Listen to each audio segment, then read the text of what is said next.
Welcome to GESARA for Dummies. Let's look at today's news from Professor William Liebenberg, prepared by Martin Stein.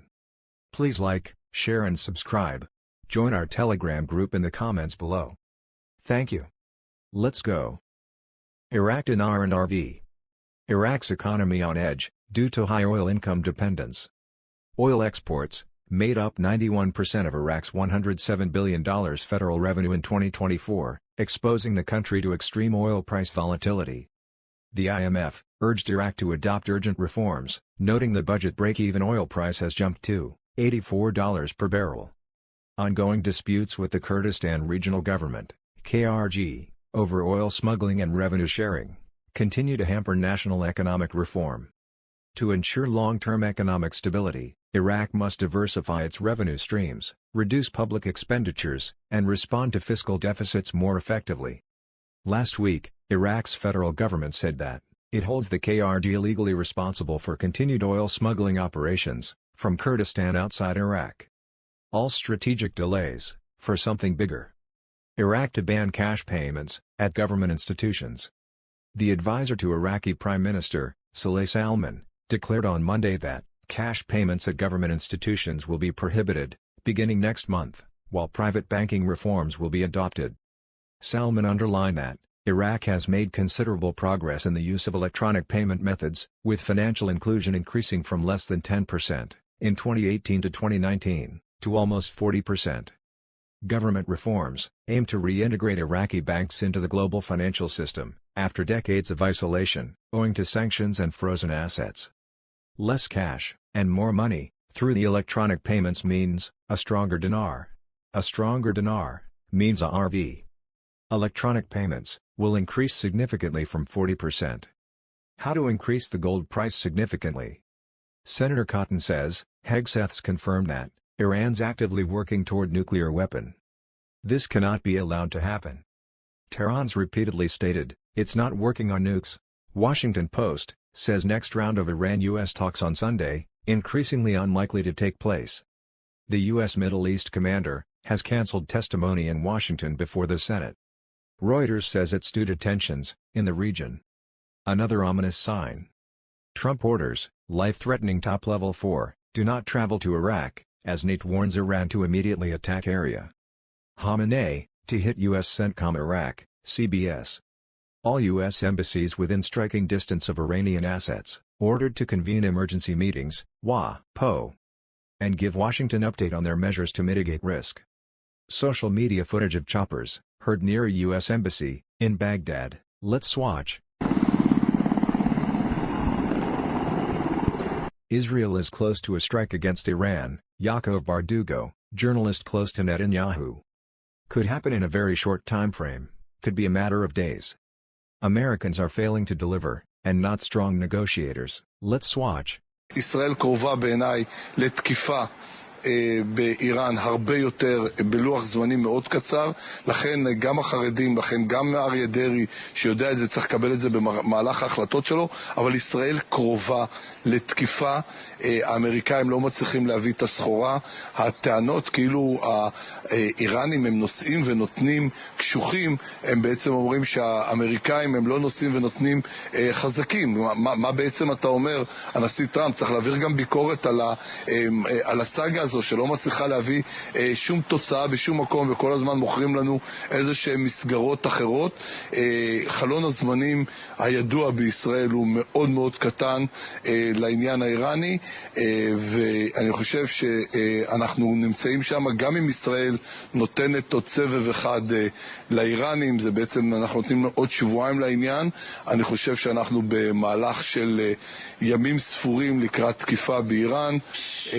The world is on the brink of nuclear war. Israel may attack Iran in the near future, Reuters writes. The U.S. Embassy in Iraq begins emergency evacuation of diplomats. The United States is preparing to evacuate its personnel from Kuwait. Britain warns all tankers and other vessels to stand by when transiting the Persian Gulf. The U.S. Navy in Bahrain has been placed on high alert. The worsening situation is linked to the stalling of negotiations between the U.S. and Iran on the nuclear program. Israel is fully prepared to begin military operation in Iran, CBS claims. U.S. intelligence officials are increasingly concerned that Israel may strike Iran without Washington's approval, leaving Israel for last. And that is how you force the world to run to gold for securities. This increases the gold price, pushing gold to RV. Trump calls the new gold price exactly as was done in 1933. The higher gold price put Ford Knox in a very favorable position for U.S. debt relief and to venture into the gold standard. Stage is set for gold-backed stable coins. The Iraqi Dinar, IQD, quietly appearing beside XRP, Tesla, Amazon, and Palantir under rising fast suggestions, isn't just algorithmic noise, it's a signal. You don't need to be browsing dinar threads for the system to pick it up. These feeds pull from back-end trading behavior, shadow queries, and emerging volume activity. IQD hasn't moved yet, but watch how it's being grouped. When suppressed assets start appearing in momentum columns, next to blue chips and strategic tech. That's institutional whispering, front-running what retail hasn't noticed. This isn't random. XRP and IQD both sit at the crossroads of currency reset narratives, parallel infrastructure networks, and reserve asset debates. Whether by design or anomaly, the algorithm is warning the awake, something's coming. The GESARA law. There's reverse racism at government level. In South Africa, Elon Musk, on the Rick Sanchez show. Let's Swatch. He's also been arguing, and I think making the point that we need to intervene because things are a little out of control in South Africa. He thinks there's almost a reverse racism that's taking place in the country. You know South Africa as well as anybody. Is that the case? Well, not from the ordinary in-the-street people, but from the black policymakers in government. In order to justify whatever it is they're doing, they try to, of course, give the impression that all difficulties in the country can be laid at the feet of the white or European people, or the white people who live there. So, yeah, you do have a lot of sort of reverse racism at government level. Can whites and blacks get along in South Africa? Well, they've been getting along for a very long time, for hundreds of years, each bringing their own sort of contribution that they are capable of to the party. And so, as a result, the South Africa and countries around it grew very well over the period of, let's say the last 200 years. After inheriting a highly organized country, South Africa now has a poor civil service. Elon Musk to Rick Sanchez. He blames state dysfunction, not race politics, for the decay of governance. Even the president admits he's hamstrung by incompetence. Let's Swatch. Are white farmers being discriminated against? Yes. And is there a threat that the government wants to take their land? Yes. No, I wouldn't say that's the sense we get. Is it true? No. What's happened is we don't have the government is not very good. So that, as the president himself has said of South Africa, he's hamstrung by a poor civil service. So over the last 30 years, after inheriting a very, very highly organized country, equal to any other country on earth, first world country, I mean, they've let things like Home Affairs, there's no Home Affairs to speak of department, there's no railway, the railways are gone, the airline is gone, the hospitals for the people hardly exist, everything is just gone. And one of the things, sounds like just government mismanagement, what you're describing. Massive mismanagement, massive misuse of funds. So, meanwhile in Israel, time running out for Netanyahu? Israel's opposition parties will submit a bill today to dissolve the parliament. If it fails, parties will wait 6 months before introducing another dissolution bill. All efforts now focus on one goal: overthrowing the government. BRICS GESARA Nations Alliance. BRICS is spearheading the fiat de-dollarization program. De-dollarization is coming. Politicians in the U.S. are already freaking out about the prospect that they won't be able to punish other countries using the supremacy of the dollar. Brazil, in our hemisphere, largest country in the Western Hemisphere south of us, cut a trade deal with China. They're going to, from now on, do trade in their own currencies, get right around the dollar. They're creating a secondary economy in the world, totally independent of the United States. We won't have to talk about sanctions in 5 years because there'll be so many countries transacting in currencies other than the dollar that we won't have the ability to sanction them. You've probably heard people say de-dollarization will be the beginning of the end for US hegemony and bring about an entirely new global financial system that replaces the dollar. And as crazy as that might sound, it's not only likely, but there are already dozens of countries working to make this a reality. To understand why the dollar's dominance could be ending, first we need to understand how it became so dominant to begin with. For over 100 years, the British Empire imposed an international financial system where the British pound functioned as the world reserve currency. A world reserve currency is used as the standard in all international trade and is usually the currency of the dominant power of the time. Controlling the world reserve currency conferred huge privileges to the British, but this changed during World War II. During the war, Britain had to let most of its colonies go because it had to dedicate all of its resources to fighting the war. Britain itself was also relentlessly bombed during the war, and most of its cities and factories were destroyed. In fact, basically every country involved in the war was seriously set back. Every country except the United States. The US mainland was never attacked, and it spent most of the war building up its industrial capacity. The United States not only emerged from the war intact, but also the sole capitalist superpower. The United States used the crisis of the war to recreate a new world financial system in what was called the Bretton Woods Agreement. According to the agreement, the dollar would be the new world reserve currency. This gave the US tremendous financial power because all of a sudden, everyone needed the US's currency to buy and sell things, making the dollar the most needed and sought after currency in the world. It was agreed that the dollar would be exchangeable for gold at a rate of $35 per ounce. In theory, this prevented the US from just printing money because the US would have to keep enough gold on hand to honor the exchange rate, and gold can't be printed. However, when it came down to it, the US broke its promise anyway. In the 1960s, it became clear that the US was printing way more dollars than it actually had in gold. French President Charles de Gaulle said the following: "The fact that many countries accept as principle the dollar as good as gold leads Americans to get into debt, and to get into debt for free at the expense of other countries.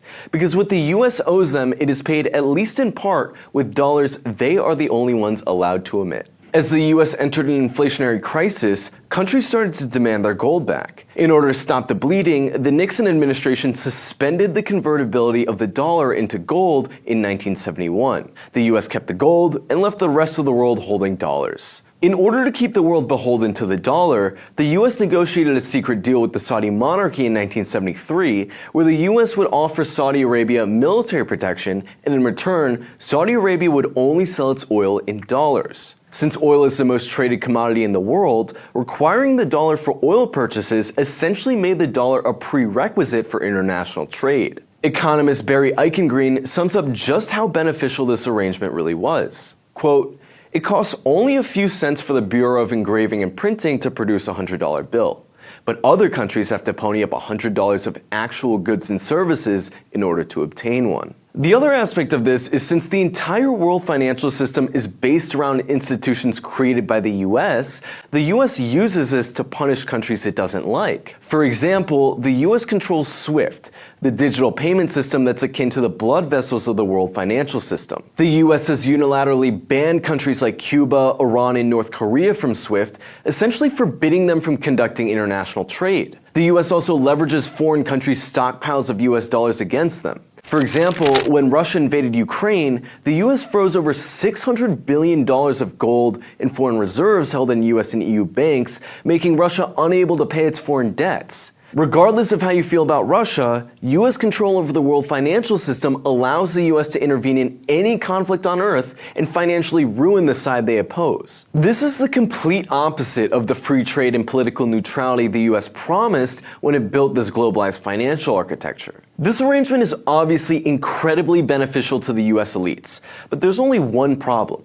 The system only works if the rest of the world, especially oil-bearing states, continue to use the dollar. This came up, for instance, with Muammar Gaddafi, who just 2 years prior to the US-led carpet bombing of Libya, proposed the creation of a single gold-backed African currency called the dinar. An email leaked by WikiLeaks on Hillary Clinton's email server explicitly mentions Gaddafi's plan for the gold-backed dinar as one of the reasons for intervening. Iran, another big oil state, is under one of the worst US sanctions regimes in the world. And Venezuela, who not only has the largest petroleum reserves in the world, but has also made several moves to sell its oil in alternative currencies, was the victim of a US-backed coup attempt in 2019, where taking Venezuela's oil was discussed casually as one of the central motivations.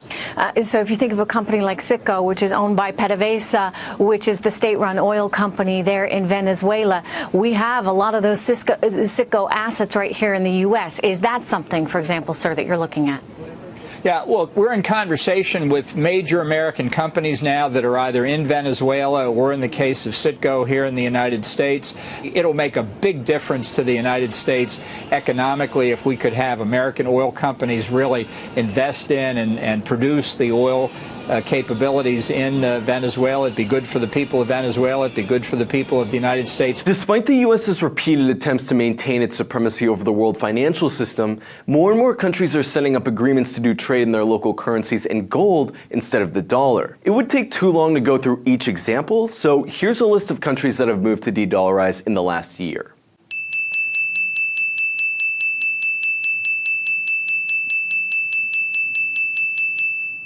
Some notable examples here are France and China settling their first liquefied natural gas contract in Chinese yuan, followed by French President Emmanuel Macron saying that Europe needs to lessen its dependence on the dollar. India recently announced that it would no longer require the US dollar in foreign trade. Argentina and Brazil announced plans to create a common currency for South America called the SUR. At the top of the agenda of the recent ASEAN meeting, a grouping of 10 Southeast Asian countries was to, quote, reduce dependence on the US dollar, euro, yen, and British pound from financial transactions and move to settlements in local currencies. One of the most notable examples is BRICS announcing that they'll be developing plans for a new currency at their next meeting, a currency that'll be backed by gold and other crucial commodities. BRICS is something like a rival to the Western G7 alliance and stands for Brazil, Russia, India, China, and South Africa. This year, BRICS is set to expand with possible new members including Algeria, Saudi Arabia, Argentina, Iran, Turkey, and the UAE. This plan for a new currency begs the question, why would the world continue to use the dollar when the dollar is used as a weapon against the ones who use it? The great irony of the dollar standard is that it forces all of the countries that are rich in resources and labor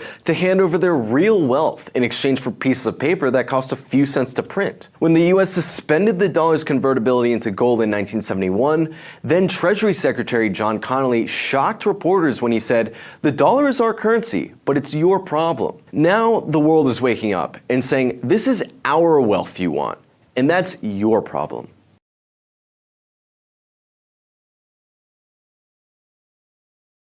Operation Sandman is starting to take shape. Over 50 nations now use yuan, rupee, and ruble for oil and defense trade through BRICS partnerships. The de-dollarization trend accelerates as countries embrace BRICS currency trade agreements, and trade in local currencies is replacing dollar-denominated deals, while driving petrodollar decline across global markets. India and Russia lead currency revolution. The partnership between India and Russia, in yuan, rupee and ruble transactions, has proven that these arrangements are highly effective. India is purchasing Russian oil in rupees, paying Rosneft by bypassing the usual payment channels. BRICS nations are driving greater momentum in currency exchange within the defense sector. Russia supplies about two-thirds of India's imported military equipment, and these deals increasingly use other currencies. This reveals that bilateral agreements accelerate local currency transactions, especially when important economies choose to do so. Saudi Arabia joins the movement. Saudi Arabia's participation in yuan, rupee, and ruble trade represents a major shift in energy markets, and the implications are far-reaching. Currency swap agreements with China have been renewed, while discussions continue regarding yuan-denominated oil settlements that contribute to petrodollar decline across the region.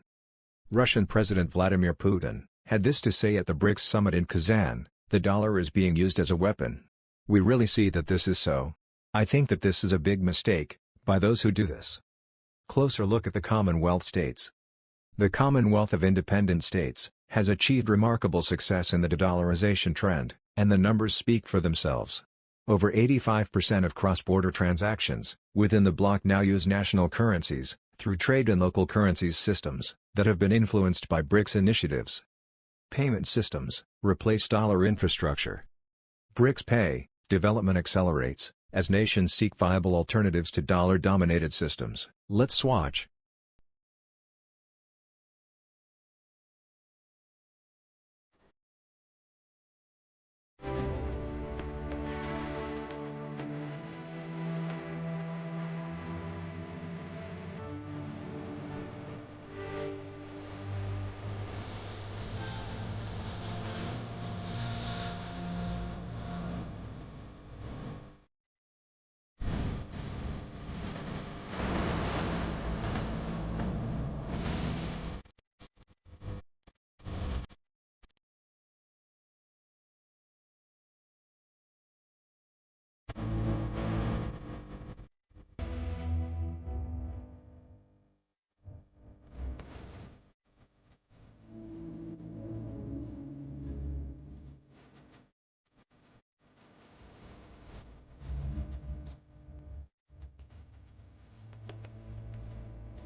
While unified currency consensus remains elusive, the payment system facilitates trade in local currencies across member countries, and this supports continued petrodollar decline across multiple regions. The system addresses sanctions circumvention needs, while providing infrastructure for sustained BRICS currency trade growth. Countries can conduct business without compliance issues, through these dollar alternative mechanisms, and yuan, rupee, and ruble expansion continues across 50-plus participating nations right now. BRICS nation China does not plan to dominate the world. As per BRICS policies, they plan for a multipolar world for a sovereignty status of each nation. Let's swatch. I will wager a bet today that in 25 years when we return for the 50th anniversary of the Next Conference, that you're very welcome. that China will not be dominating the world at that time.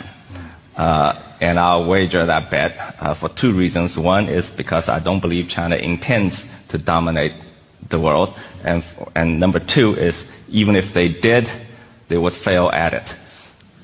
Because we moved way past beyond the age of dominance.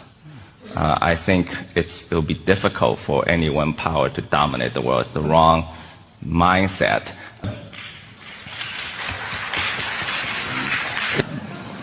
But let me just say this. In my lifetime, just in my career, peaceful rise has already happened. It's a fact on the ground. We went from a poor agrarian country to a behemoth that you know that is China today. Behemoth in every respect. Okay? Yet, no country has been invaded. Not a single shot fired. No violence.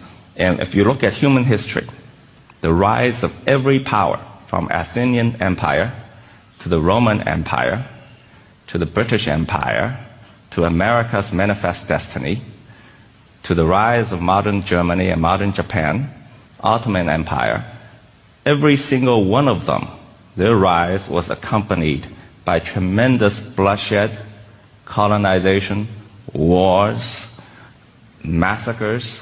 Okay? And China's rise to date has been bigger and faster than them all.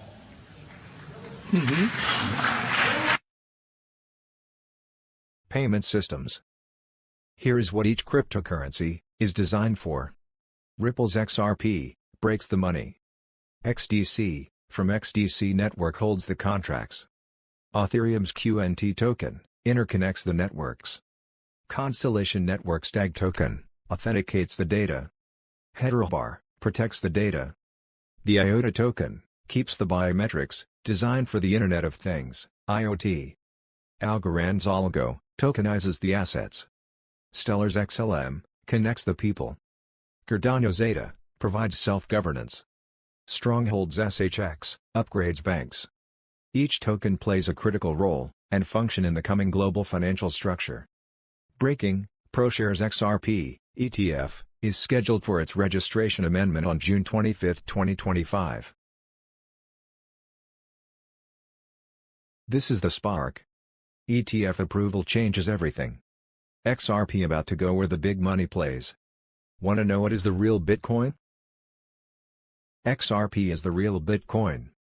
September 17, 2011, David Schwartz, early Bitcoin developer, drops a bombshell. I've been working on a Bitcoin successor myself, after seeing what has worked well, and what has not worked well. That successor is called XRP. Old Bitcoin is flawed. Old Bitcoin's successor is the new improved Bitcoin, called XRP. David Schwartz is one of the original architects of XRP Ledger, and is the chief technology officer of Ripple, and did work for the NSA. I spent some time in early 2001, at Fort Meade, and other NSA facilities, because the company I worked for received a contract to do some work there. XRPL has been up and running for over a decade, with less than 0.00001% downtime. No other ledger has this record. 600 trillion is flowing worldwide. SWIFT is in the lead, but XRP will shortly take its place. Brad Garlinghouse, let's Swatch. Markets like Japan, I think, are still unlocking. The market opportunity here is massive. You have trillions of dollars flowing cross-border globally. It's still largely dominated by the SWIFT network, if you will. And that's architecture, that's a technology architecture that's developed 50 years ago. There's an opportunity to modernize. That takes time, particularly when you have a government in the U.S. kind of combating that innovation. But that's changing now. The Trump effect, if you will, is profound. You're seeing that in asset prices, but you're also going to see that in the adoption of these technologies. Yeah, and I think, so when you're looking at the growth story then of Ripple, does it still come from overseas, or are you expecting a change in terms of domestic interest in Ripple? Well, we're definitely already seeing a change in the domestic interest. These 6 weeks after President Trump was elected, we signed more deals in the United States than we had in the previous 6 months. So these are very innovative technologies. I think they're going to play out over 10, even 20 years in terms of how they integrate and rewire the financial infrastructure of the United States. That's across payments. That's across even the settlement of maybe real estate transactions, securities transactions. So I think we're going to see this play out over a long arc. But the United States is finally unlocked, and I think people are underestimating how big that change is, and you'll see that continue to play out this year. The Iraqi Dinar has been paired with XRP in June 2023 already. Now it is positioned. All we wait for is ISO 20022 and the cryptocurrencies regulations. Rosie Rios was the 43rd treasurer of the U.S. and is now a board member of Ripple, and she explains the purpose of XRP. XRP is a cross-border function used by legitimate financial institutions, meaning ISO 20022, which will destroy SWIFT. Let's Swatch. Crypto has been in the news time and time again, and I just want to share that I am on the board of Ripple. Ripple is XRP. And so when people ask me the question, why did you join the board of Ripple? I joined the board of Ripple because XRP serves a purpose.